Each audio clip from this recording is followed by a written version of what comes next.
విజయవాడ నగరం నడిబొడ్డున గురువారం రాత్రి జరిగిన ఘటన స్థానికులను తీవ్ర భయాందోళనలకు గురిచేసింది. ఫ్యాక్షన్ సినిమాల్లో కనిపించే చేజింగ్ సన్నివేశాలను తలపిస్తూ ఇద్దరు యువకులు తమ జీప్ వాహనాలను ఒకదానితో ఒకటి ఢీకొట్టుకుంటూ హైటెన్షన్ రోడ్డుపై బీభత్సం సృష్టించారు. ఆశ్చర్యకరమైన విషయం ఏమిటంటే గొడవపడిన ఈ ఇద్దరు చిన్ననాటి నుంచి ప్రాణ స్నేహితులు. అయితే ఓ యువతి వ్యవహారంలో ఇద్దరి మధ్య మనస్పర్ధలు తలెత్తినట్లు సమాచారం. స్నేహం కాస్త శత్రుత్వంగా మారి చివరకు నడి రోడ్డుపై ప్రమాదకర ఘర్షణకు దారితీసింది.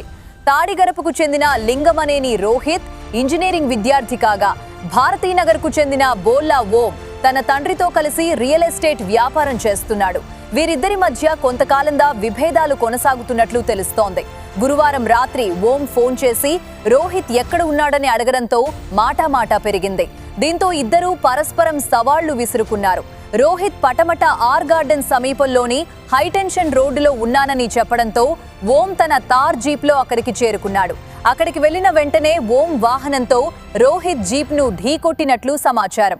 ఆ తర్వాత ఇద్దరూ ఆగ్రహంతో పలుమార్లు తమ వాహనాలను ఒకదానితో ఒకటి బలంగా ఢీకొట్టుకున్నారు. సుమారు 100 మీటర్ల దూరం వరకు వాహనాలు ఒకదానిని మరొకటి నెట్టుకుంటూ వెళ్లినట్లు ప్రత్యక్ష సాక్షులు చెబుతున్నారు. ఈ దృశ్యాలను చూసిన వాకర్లు, స్థానికులు, అటుగా వెళ్తున్న వాహనదారులు తీవ్ర భయానికి గురయ్యారు. ఏ క్షణంలోనైనా పెద్ద ప్రమాదం జరిగే అవకాశం ఉందని భావించి అక్కడి నుంచి పరుగులు తీశారు. అయితే వాహనాలు ధ్వంసమైనా ఇద్దరి కోపం చల్లారలేదు. జీపుల నుంచి దిగిన తర్వాత కూడా ఇనుప రాడ్లతో ఒకరి వాహనాన్ని మరొకరు ధ్వంసం చేసినట్లు సమాచారం. కారు అద్దాలు పగులగొట్టడంతో ప్రాంతంలో ఉద్రిక్త పరిస్థితులు నెలకొన్నాయి. ఈ ఘటనపై సమాచారం అందుకున్న పటమట పోలీసులు వెంటనే సంఘటనా స్థలానికి చేరుకున్నారు. అయితే పోలీసులు వచ్చేలోపే రోహిత్ అక్కడి నుంచి పరారైనట్లు తెలుస్తోంది. మరోవైపు ఓంను అదుపులోకి తీసుకుని పోలీసులు విచారిస్తున్నారు. ఘటన సమయంలో ఒక వాహనంలో యువతి ఉండగా మరో వాహనంలో కొందరు యువకులు ఉన్నట్లు పోలీసులు గుర్తించినట్లు సమాచారం. కేసు నమోదు చేసి పూర్తి స్థాయిలో దర్యాప్తు చేపట్టినట్లు పోలీసులు తెలిపారు.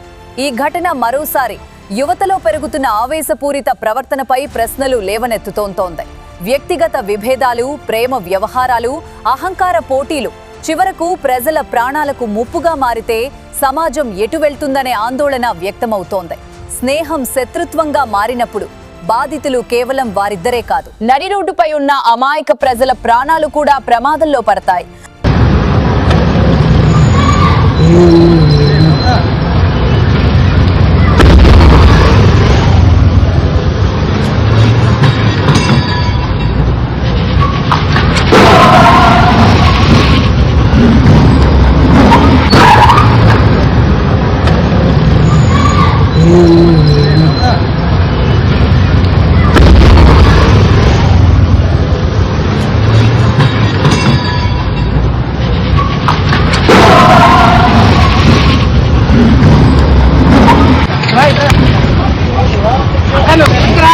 Action!